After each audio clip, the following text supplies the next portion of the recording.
And Reed is not, it's not named after myself, although that would be a brilliant move. It's actually named after our founder, Pearlie Isaac Reed. I want to begin by saying good morning. I want to thank Randy for inviting me, and I want to thank Eric for recommending me, and I want to pay homage to my brilliant colleagues and innovators who are presenting today and just say, I am not worthy. So it's really wonderful and I'm excited to be in your company. So the idea for our Innovator-in-Residence program grew out of a problem or a question, and that is, how does a college of journalism and media communications act more like a startup? Meaning, try new things, new programs, new curriculum, iterate quickly, fail and fail fast, and then start all over again. And those in academia know that that is not the typical modus operandus. What does any good administrator do when she has a problem? Trying to figure it out. What does she do? She doesn't fix it herself because, of course, we don't have those real skills. We hire an expert, right, Dean Mills? So the goal was to bring an expert in, and my vision was to hire a media professional who would come to campus, who would lead change within our college, and these would be people at their news organizations who were already leading change, and preferably at the intersection of story, technology, and audience. And they would come to campus and they would teach classes and they would develop curriculum and they would help to seed an innovation culture at the university. And so the faculty thought this was a great idea. We used an existing endowed faculty line to advertise for this person.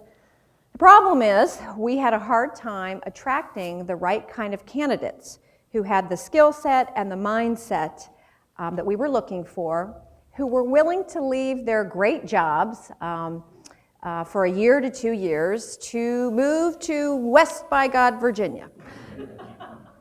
I love the place, but it's a hard sell to people who've actually never been there. So we struggled with this, and then one of my brilliant faculty members came up with this idea, and he said, why does geography have to be a limitation? He said, we're supposedly such experts in distance education, why don't we have the innovator work with students virtually? And I said, duh, brilliant idea, and so that really is how we designed the program from the beginning. And so we had some pretty lofty goals for the program. Some might say, or as my people would say, we had a lot of chutzpah in what we wanted to accomplish. And so one of the things we wanted to do on a practical level is we wanted the innovator to come in to work with students and faculty on producing a real-world project in real time. That means doing it in one semester. But what's unique about this is that this project that they produce had to come out of a real-world problem that the journalist was dealing with in his or her own newsroom. And one of the things we have found through this process is that even in large metropolitan markets, journalists often have a hard time innovating and experimenting because there is, in fact, a large bureaucracy in these large newsrooms that they have to contend with. So we wanted them to bring this problem, and then we would provide a laboratory and a sandbox for them to play and experiment while they were working with students on this project. Ultimately, we wanted to come out of this, our students to have amazing, relevant, real-world experiences that they could put on their resume. We wanted our faculty, or we hoped that they would learn some new tricks and incorporate new practice into their courses.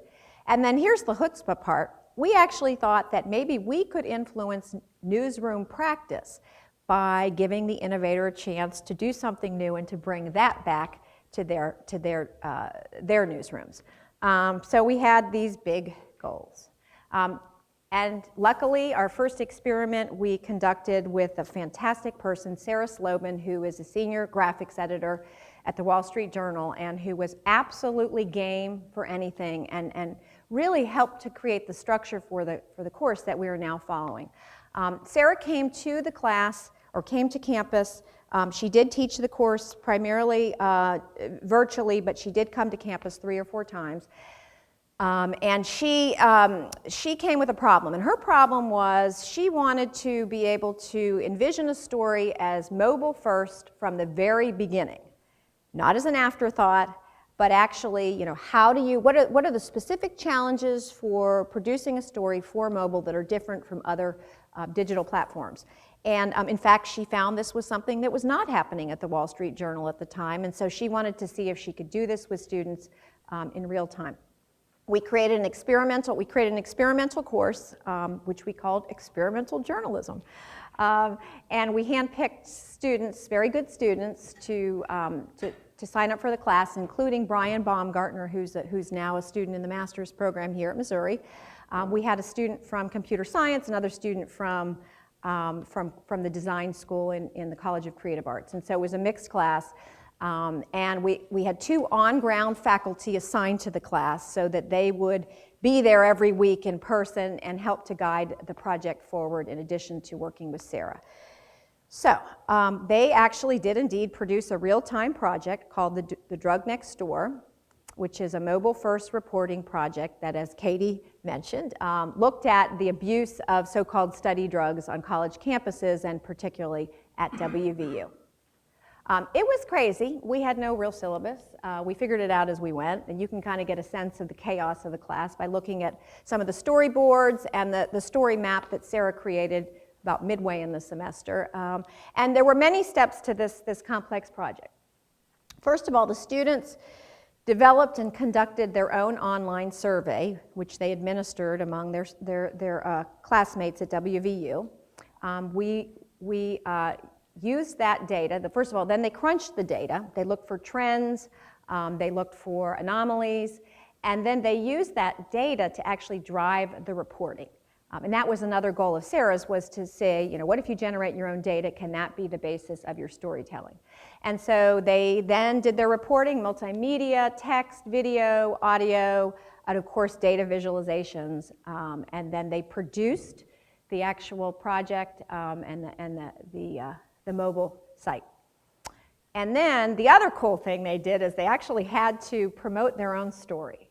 And I think this was one of the great takeaways of the class. They actually had to drive audience to their story, and they did that with zero budget, which means they had to do social media, and they did some guerrilla marketing, which I think you see a great example of that on the screen. And as a result, they actually did get traditional media coverage, which was great.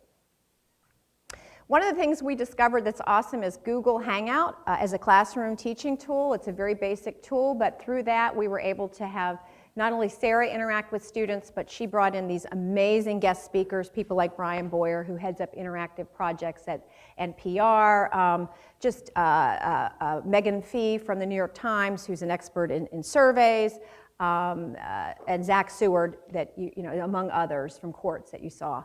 And actually, it also meant that students never had a day off. We had many snow days last semester, and they couldn't miss class because we did it virtually. We, I think, demonstrated some pretty good results from our first experiment.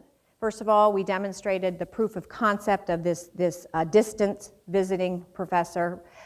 We published our mobile first project, and then we got some coverage out of it, but more importantly, we shared our experiment. So one of the requirements we have for our innovator is they have to write about their experience, they have to share it, and Sarah graciously did 2 wonderful articles for Media Shift that got a lot of play. I hope we seeded innovation culture. I mean, it's just the very beginning of this, but both in the classroom and the newsroom. I love this comment from Sarah Slobin, who actually said that it has influenced the way that she approaches mobile stories now, or mobile storytelling. The students got an amazing experience. I think it blew their minds, and they said they never had a day off. But there were some challenges as well. As you know, those of you who are teachers, that students do not love lack of structure. It makes them very uncomfortable, and so we have subsequently altered it to create some more structure for the class, in part because we now know what we're doing. But then we also had to acclimate them to an environment in which there was constant change, and they didn't necessarily know what the outcome would be. And Sarah Slobin's quote, it happened mid-semester, and she basically said, you know, get real, kids. This is really what it's like. You iterate as you go. Our second experiment that we're doing, I'm running out of time, this semester is with Derek Willis, who many of you know is an awesome interactive developer at the New York Times and a data journalist, and he's working on a hyper-local data project with students to look at the impact of studying data at the local level on predicting the outcome of elections. And our biggest goals moving forward, we have big goals. We have actually applied for some funding from a certain foundation, whose name I will not mention, to actually try to scale this project so we can really share the lessons that we've learned and make it part of our curriculum. And in fact, we are developing a new master's program that we're calling right now, for lack of a better word, a Master's in Media Solutions. And the foundation of it will be this idea of our students working with industry partners to solve real-world problems.